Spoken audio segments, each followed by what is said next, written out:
Boleh, silahkan kalian buka dulu buku atau cari sumber dari mana mengenai politik etis. Nah, dalam metode debat ini juga akan dibagi nanti menjadi dua tim, yaitu tim pro dan tim kontra.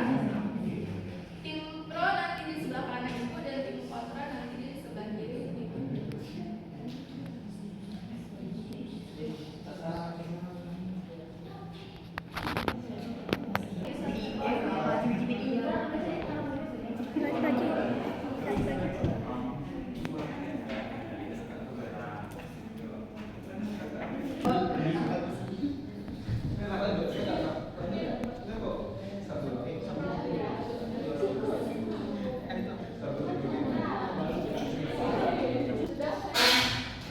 Indah pokoknya ini bisa sebagai pembicara juga. Baiklah, Anda semua sudah membaca dari materi hari ini mengenai politik etis. Jadi akan kita mulai debat pada hari ini. Coba bisa dikasih jarak yang mana? Tim pro dan kontra dari hari ini mengenai politik etis.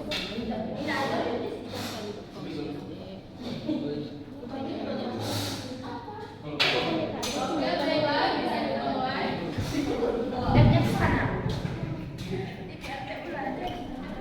Nah, pada politik etis ini kan adalah suatu kebijakan ya, di mana kebijakan ini dibuat yang dikatakan bahwa mensejahterakan rakyat Indonesia. Boleh ditanggapi terlebih dahulu dari tim pro mengenai politik etis tersebut. Silakan.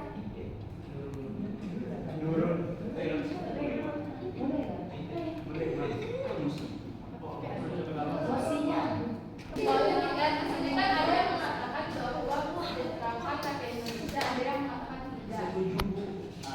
Nah, kalau tim pro, tanggapan dari tim pro ini seperti apa?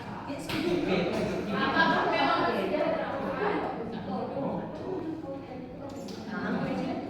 Pembicara pertama silakan. Silakan berbicara pertama.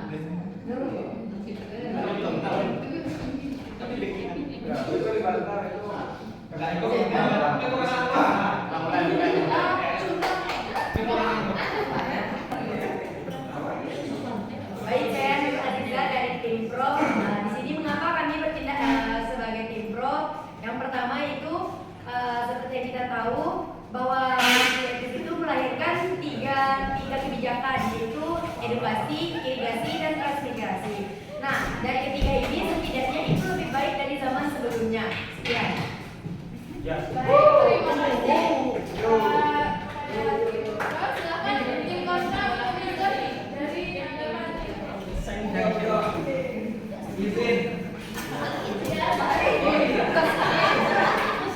Di balik adanya perubahan-perubahan pendidikan pada masa politik etis, tetapi menurut saya penerapan politik etis Indonesia itu tidak lain hanya untuk kepentingan orang dalam di pemerintah Hindia Belanda. Kenapa saya bilang begitu? Karena ada beberapa sumber yang menyebutkan bahwa politik etis dibentuk khususnya di bidang pendidikan pada sejarah pendidikan. Bisa diulang nggak? Yang tanggapan tadi bisa diulang nggak? Coba pelan-pelan mau dicatat kok ya? Agak. Ada. Balik banyaknya manfaat pada politik etis. Menurut saya, politik etis tersebut hanya sebagai keuntungan hanya untuk kepentingan dari pemerintah Hindia Belanda saja. Kenapa demikian? Misalnya pada bidang pendidikan, Belanda ingin membentuk suatu struktur pendidikan tersebut hanya untuk merekrut para pribumi untuk menjadi pegawai-pegawai negeri sipil atau pejabat-pejabat yang ada di pemerintahan. Seperti yang bisa kita lihat pada sekarang ini, banyak orang yang lebih tertarik untuk bekerja di pemerintahan. Pada masa Belanda inilah, yaitu pada khususnya pada bidang konservatif, pemerintah Hindia Belanda membentuk pemerintah kecil, misalnya dari lurah ke kecamatan ke bupati ke gubernur dan gubernur pusat. Nah, sedangkan hal ini tentu sangatlah agak merugikan. Kenapa demikian? Karena banyak terjadi kasus-kasus korupsi yang di antara kalangan pejabat. Nah, di sini saya tidak setuju dengan politik etis karena ini hanyalah kepentingan dari Hindia Belanda saja, dan banyak terjadi diskriminasi pada bidang pendidikan pada masa politik etis ini yang menyengsarakan rakyat pribumi khususnya. Sekian. Terima kasih dari tim kontra. Silakan ditanggapi kembali. Baik, izin menanggapi dari dari tim kontra. Di sini tadi tim kontra mengatakan bahwa ada kata-kata di balik manfaat. Jadi secara tidak langsung bahwa tim kontra mengatakan bahwa politik etis itu ada manfaatnya bagi rakyat Indonesia. Bukan begitu tadi? Saya ada menggarisbawahi kata-kata di balik manfaat. Silakan.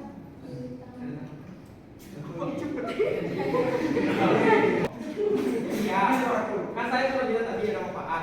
Tetapi manfaat itu hanyalah menceritakan bahwa Indonesia lebih terlarang pendidikannya karena ada kebijakan balas budi. Tetapi di sini manfaatnya itu hanya pribumi mendapatkan pendidikan yang layak. Sedangkan di sana pribumi itu hanyalah orang yang berada di kasta terbawah. Sedangkan yang mendapatkan pendidikan yang layak di sini hanyalah orang-orang dari timur asing seperti orang-orang pedagang dari Arab, Cina, dan India, dan orang-orang Eropa.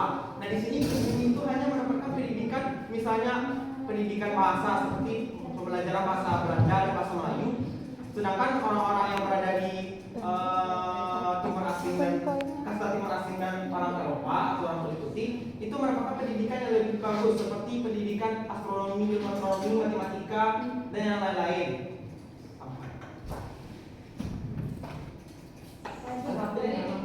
Anjir, oke.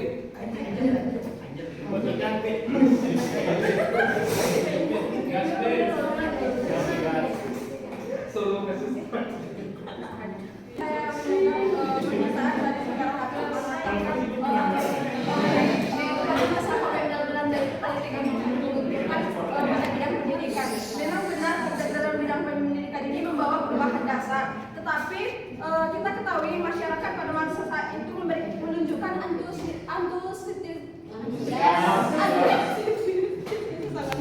yang luar biasa. Masyarakat selama ini hanya mengandalkan pendidikan tradisional semacam pesantren juga beralih pada pendidikan modern yang ditawarkan oleh pemerintah penjajahan. Nah, ini artinya pengaruh yang dilakukan dalam politik etis itu sangat membawa perubahan dasar terhadap pendidikan tentu sendiri.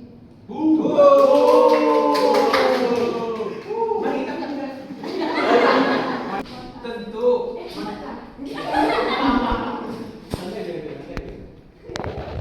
Jadi yang dibahas dari tadi oleh tim dulu itu hanya edukasi. Sedangkan di politik etis itu ada 3, edukasi, indikasi, dan juga transmigrasi. Nah, kalau kita lihat dari bidang indikasi itu kita bisa lihat bahwa pada kenyataannya petani itu hanya rakus untuk menggunakan itu untuk kepentingannya saja gitu. Jadi memanfaatkan transmigrasi itu untuk menyuplai pribumi ke daerah-daerah berpenghuni Belanda untuk dijadikan pekerja rodi gitu. Jadi kalau menurut saya keuntungannya itu hanya bidang pendidikan saja gitu. Bagaimana dengan transmigrasi dan juga indikasinya? Apakah itu menguntungkan bangsa Indonesia? Sampai sana.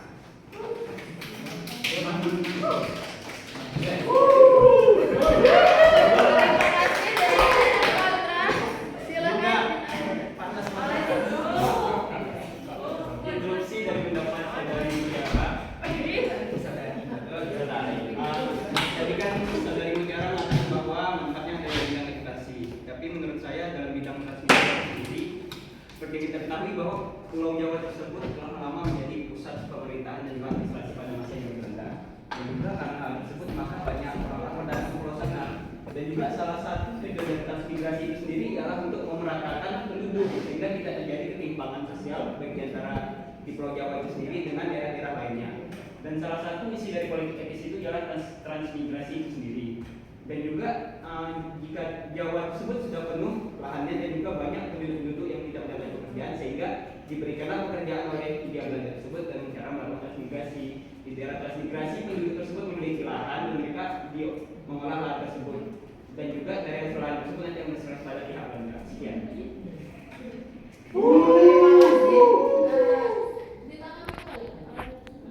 Tadi saudara Salman bilang yaitu adanya program transmigrasi. Nah, di sini saya menanggapi bahwa program transmigrasi itu tidak sepenuhnya berjalan baik. Kenapa demikian? Bahwa bisa kita lihat pada masa sekarang, tibanya ke zaman kontemporer sekarang lah ya. kebanyakan program transmigrasi itu hanya terpusat ke 2 pulau, yaitu Pulau Sumatera dan Jawa. Bisa kita lihat, Pulau Jawa masih menjadi salah satu pulau dengan penduduk terbesar di dunia dengan 100 juta lebih, hampir sepertiga penduduk Indonesia berada di Pulau Jawa. Nah, ini salah satu hal yang bisa ditanggapi sangatlah serius. Kenapa? Karena Pulau Jawa dan Sumatera saja yang dapat menonjol. Sedangkan kita lihat salah satu pulau-pulau terbesar, Papua, Sulawesi, Kalimantan, itu hanya memiliki penduduknya sedikit dan terjadilah tidak merata penduduk. Nah, di bidang irigasi sendiri, pengairan perkebunan itu hanya menguntungkan pihak Belanda. Kenapa? Karena perairan-perairan itu, pengairan itu hanya terfokus ke perkebunan milik swasta dari orang Eropa khususnya dan hanya orang-orang Belanda. Sedangkan pribumi hanya mendapatkan sepertiga dari hasil pertaniannya. Bisa kita lihat jauh sebelum politik etis, yaitu penerapan sistem sewa tanah, yang mana di sana dikatakan oleh seorang Raffles bahwa swasta bebas untuk memilih dan menyewakan tanahnya dan bisa membagi hasil dengan pribumi. Dan di sini sudah dikorupsi, pribumi hanya dapat sepertiga, dan yang diterapkan Interupsi. Tunggu. Oh, satu. Belum. Nanti untuk dari pro Sistem sewa tanah hanya diterapkan di daerah-daerah perkebunan yang sangat tidak layak, khususnya yang lahannya Interupsi. sedangkan wilayah-wilayah dengan penghasilan potensi seperti wilayah Paliangan tidak diterapkan sistem sewa tanah, masih menerapkan sistem tanah paksa. Itu juga pada masa politik etis. Sekian. terima kasih. Dilanjutkan dari Interupsi. Baik, di sini saya menanggapi atas jawaban dari tim kontra ini. Saya melihat tim kontra pembahasannya terlalu luas. Mengapa tim kontra membahas sampai ke dunia? Di sini kita cuma membahas politik etis yang terjadi di Indonesia, apa manfaat dan apa kerugiannya. Lalu mengapa tim kontra membahas tentang dunia, tentang sistem sewa tanah? Nah, itu sudah beda zaman. Jadi mohon tanggapannya. Nah, di sini kenapa saya bukan dunia ya? Masa Indonesia kan belum dunia. Nah, kenapa saya bilang sistem sewa tanah? Karena ada hubungannya dengan politik etis. Kenapa saya bilang? Karena pada masa politik etis tersebut masih ada terjadi hal-hal yang berhubungan dengan masa-masa sebelumnya. Contohnya pada sistem irigasi yang pernah saya baca, yaitu contohnya pada sistem irigasi yang hanya mengairi perkebunan Belanda setelah saya sebutkan tadi. Nah, sama dengan sistem sewa tanah yang sebelum pada zaman itu. Kenapa saya bahas? Karena dari semua zaman-zaman berkembang, mulai dari sewa tanah, tanah paksa, politik etis, itu hanyalah satu, itu hanya untuk kepentingan pemerintahan Hindia Belanda. Itu maksud saya. Bukan. Baik, saya ingin menanyakan kembali kepada kelompok kontra. Kenapa kelompok kontra seperti seakan-akan melihat politik etis tersebut hanya dari sisi terburuknya? Padahal jika kami melihat dari sisi positifnya, banyak sekali politik etis yang dapat kita ambil. Yang pertama dari segi pendidikan, walaupun hal tersebut sangat menonjol, yang mana hal tersebut membuat kalangan bumi putra dapat menjadi kaum terpelajar, bahkan mengenyang pendidikan. Sedangkan pada transmigrasi, kenapa perpindahan hanya kepada Pulau Jawa atau dari Jawa kepada Pulau Sumatera?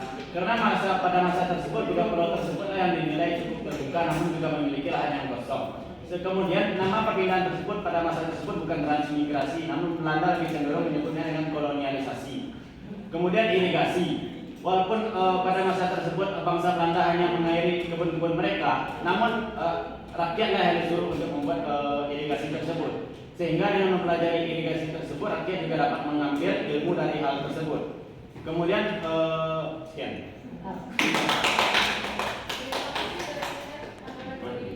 Dari ya, saya setuju lah sampai disampaikan Eros, karena tunggu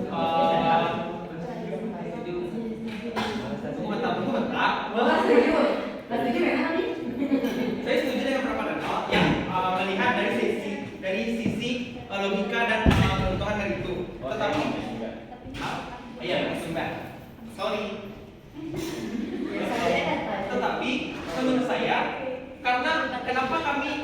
sangat kontra atau sangat melihat sistem politik etis itu dari sisi yang buruk. Bisa kita lihat itu adanya pada bentar.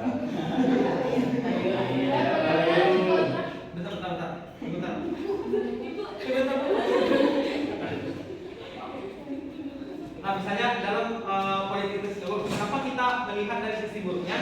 Karena Indonesia hanya mendapatkan apa secercah kecil dari kebijakan dari pemerintah Hindia Belanda. Kenapa saya bilang demikian?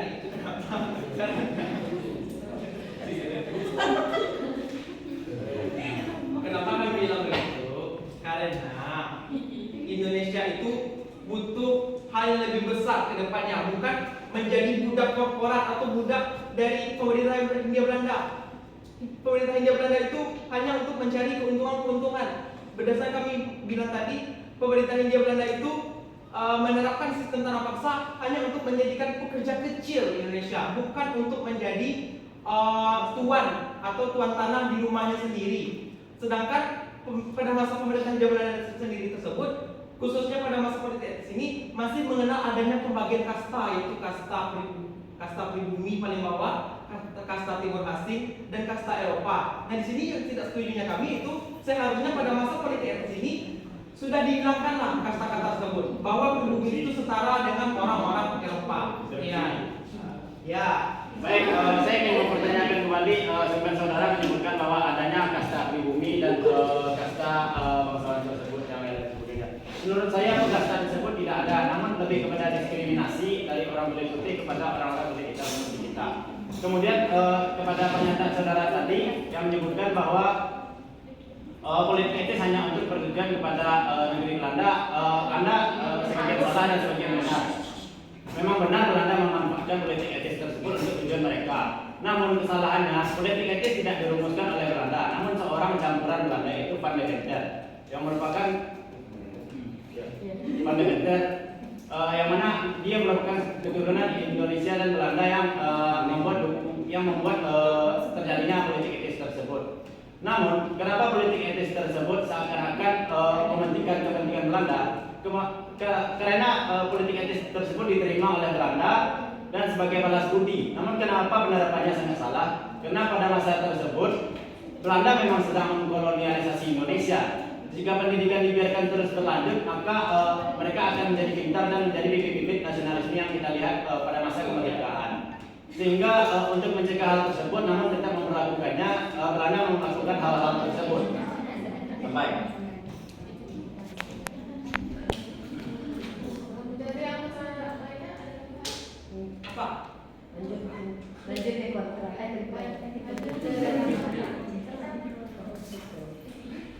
Menurut saya, kenapa tim pro itu hanya melihat pada sisi positif dan pendidikan khususnya dan keuntungan dari pemerintahan Belanda.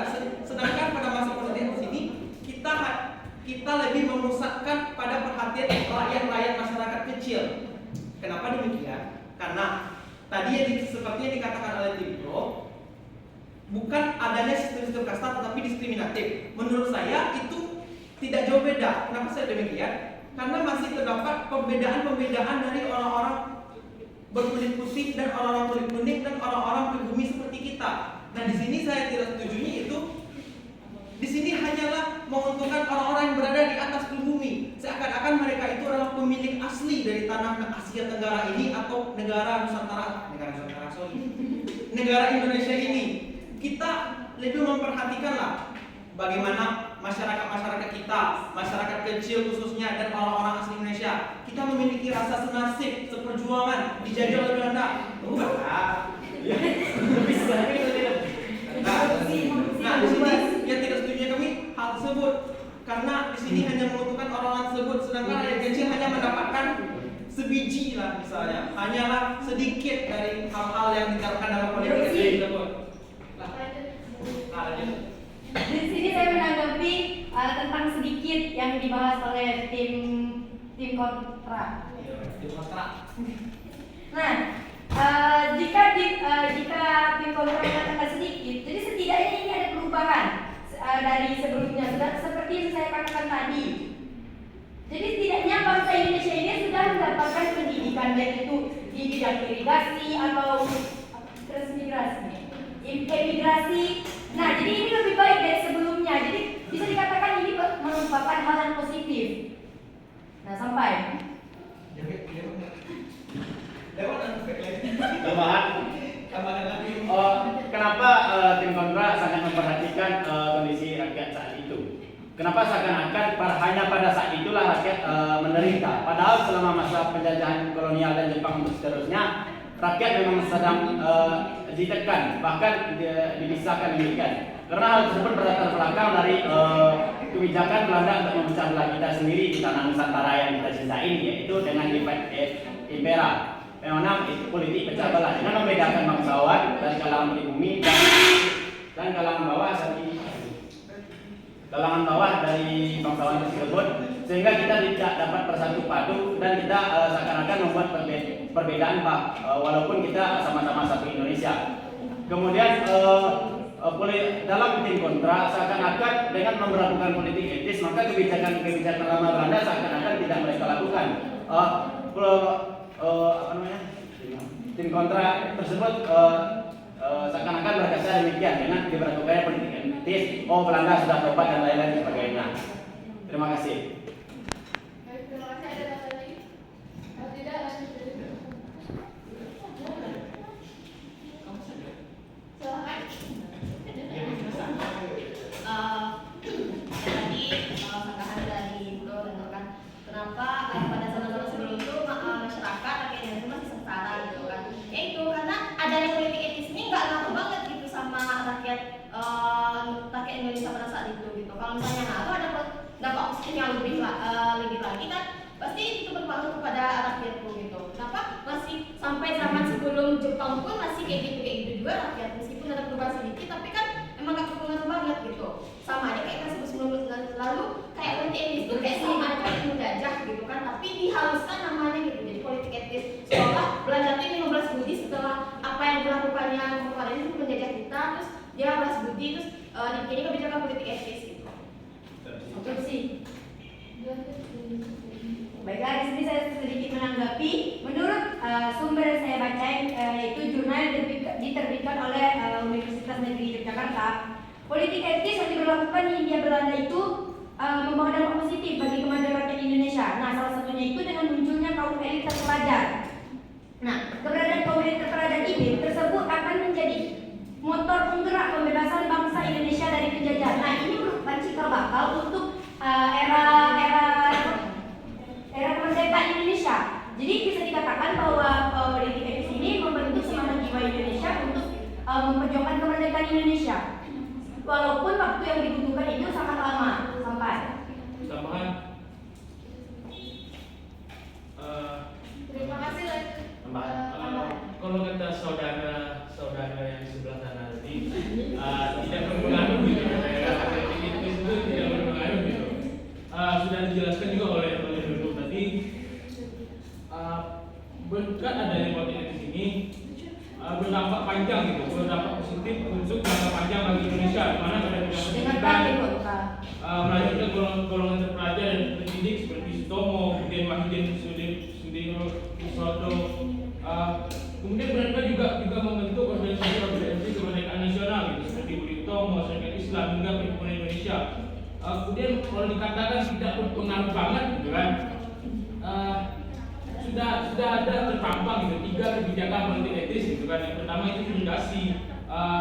Pada perayaan pemerintah Hindia Belanda membangun dan memperbaiki irigasi gitu, membangun bendungan penampung hujan untuk keperluan pertanian yang ada di Indonesia. Kemudian di bidang imigrasi, perpindahan penduduk gitu. Program ini dipakai pemerintah Belanda untuk pemerataan penduduk di Pulau Jawa dan Madura, karena di 2 pulau tersebut jumlah penduduk pada 1900 pada tahun 1900 mencapai 14 juta jiwa.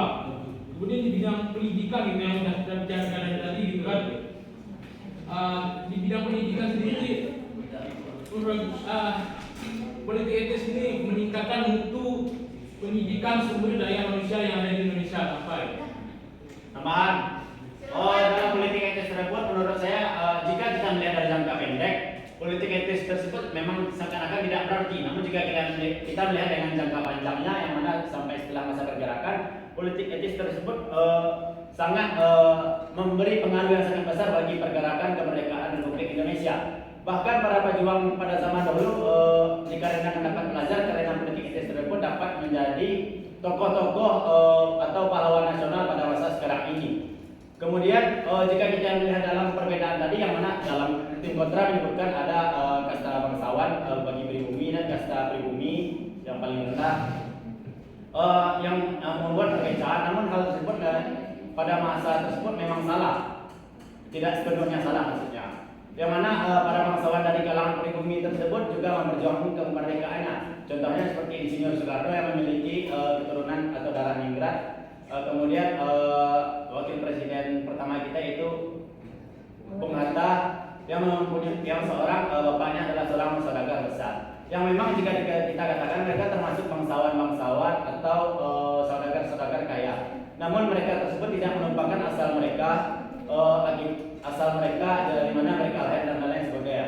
Sehingga ketika mereka dapat belajar dari politik etis tersebut, mereka menjadi semakin berkembang. Bahkan dapat saya katakan, sekali lagi saya tekankan bahwa politik etis tersebut bahkan menjadi tolak ukur dari atau tolak tempat bermulai pergerakannya pencapaian kemerdekaan Republik Indonesia. Sampai.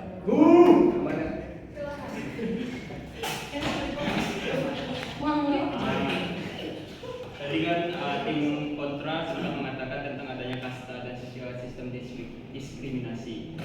Namun perlu juga untuk tim kontra ketahui bahwa sistem feodal tersebut telah ada di tanah Jawa tersebut telah lama, bahkan pada masa ketika juga keraton-keraton. Seperti kita ketahui adanya kaum-kaum bangsawan elit dari kaum-kaum ningrat dan juga dari kaum bangsawan dan juga ada penduduk pria yaitu pribumi. Sehingga hal tersebut tidak dibawa oleh Belanda, tapi memang telah tertanam kuat di dalam diri masyarakat Jawa pada masa itu dengan adanya sistem feodal.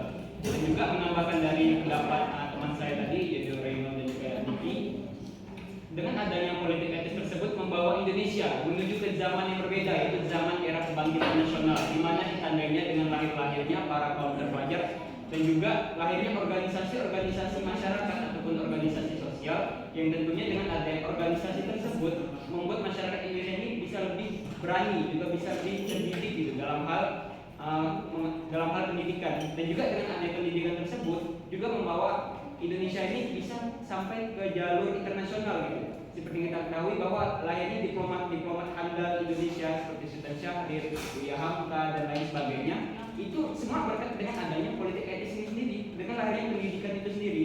Sekian. Terima kasih. Baik, dilanjutkan dari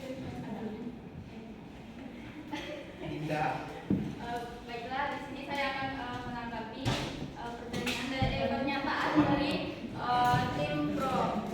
Tim pro tadi sudah banyak menyebutkan dampak positif dari politik etis tersebut. Tetapi di sini pada tahun 1914 mulai muncul reaksi terhadap pelaksanaan politik etis tersebut, di mana masyarakat sudah mulai melakukan kritik dan pergolakan terhadap politik etis yang dianggap gagal, di mana masyarakat di sini hanya sebagai pegawai negeri dan dari golongan negeri yang hanya digunakan, yang hanya sebagai alat bagi Belanda. Jadi di sini juga pelaksanaan sistem politik etis tersebut juga memberikan keuntungan yang sangat besar kepada Belanda, di mana kesejahteraan Indonesia tetap rendah dan hanya sebagian kecil kaum pribumi yang mendapatkan keuntungan yang baik dalam masyarakat kolonial. Jadi di sini masyarakat sudah mulai melancarkan kritiknya terhadap politik etis tersebut. Oleh karena itu politik etis ini dianggap gagal karena merugikan banyak masyarakat. Ada tambahan? Ya, tambah sedikit. Jadi kan politik etis itu kan dibikin sama Belanda. Nah, sebenarnya kan belum ada. Jadi seolah Belanda kan politik etis itu hanya keuntungan itu hanya kepada Belanda. Kenapa dibikin itu? Jadi lebih terarah gitu keuntungan Belanda tuh, misal dalam pendidikan pendidikan kayak gini hitungannya gitu, yang irigasi kayak gini, transmigrasi kayak gini. Nah sedangkan emigrasi kayak gini. Nah sedangkan rakyat Indonesia di bumi itu kayak ngejalani kebijakan Belanda itu kan, ngejalani kebijakan politik etis itu. Kalau dalam pendidikan, pendidikan itu bisa dinikmati oleh kalangan elit, sedangkan kalangan bawah itu hanya pendidikan biasa di bumi itu. Nah kalau yang irigasi itu mereka hanya disuruh untuk rakyat Indonesia itu hanya disuruh untuk membuat irigasi dari tanah-tanah milik swasta milik Belanda itu. Nah kalau yang emigrasi, mereka disuruh kan emigrasi itu kan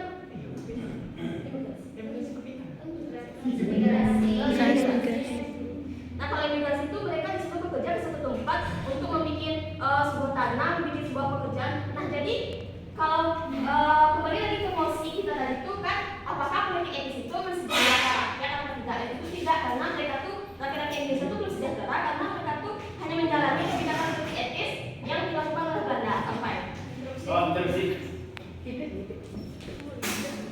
Misalkan tidak ada kesejahteraan pada politik etis tersebut.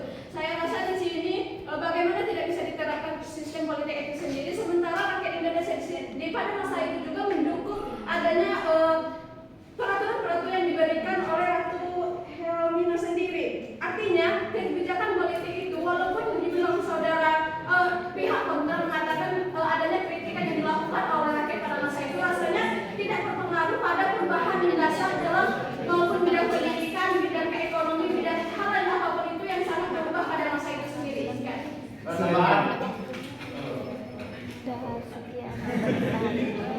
Mungkin dalam timbalan tadi menyebutkan bahwa menyebutkan bahwa politik etis tersebut mengalami kegagalan pada tahun 1914. Apakah mungkin timbalan tadi pernah mendengar bahwa kami menyebutkan bahwa politik etis tersebut berhasil? Kami hanya fokus pada dampak-dampaknya, karena kebijakan politik etis tersebut memang dilatar belakangi dari pihak Belanda sendiri hanya untuk keuntungan mereka sendiri. Namun kita harus melihat dari dampaknya sendiri, seperti yang saya katakan tadi dan teman-teman katakan tadi,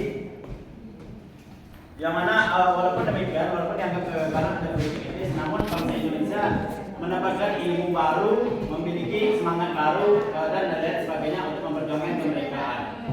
Maka dari politik etis tersebut menjadi titik tolak ukur kemerdekaan Indonesia. Kemudian jika teman-teman mengatakan politik etis tersebut gagal pada tahun 1914 dan tahun 1916, jika dikatakan gagal untuk mensejahterakan rakyat pada masa saat itu memang ya. Namun jika gagal untuk meningkatkan kehidupan atau meningkatkan semangat nasionalisme dari sudut pandang Indonesia, kalian salah besar. Sampai.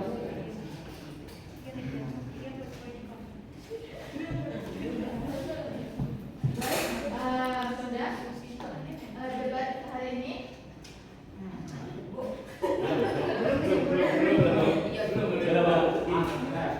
Itu tergantung. Berarti tim kontra setuju dengan tim pro? Tidak. Baiklah.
menyimpulkan. Berarti yang disimpulkan itu misalnya tim pro menyimpulkan dampak positifnya. Dengar silakan dari tim pro. Di sini saya dapat simpulkan bahwa kebijakan-kebijakan politik etis yang diterapkan Belanda itu juga memberikan dampak-dampak negatif. Misalnya memberikan gambaran bahwa Belanda hanya menginginkan dan memberikan seakan-akan orang-orang pribumi hanyalah sebagai alat atau untuk hasil untuk keuntungan Belanda semata.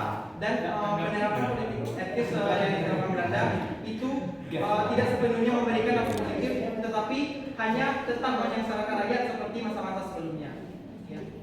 Baik, terima kasih dari tim kontra. Lanjut kesimpulan dari tim pro.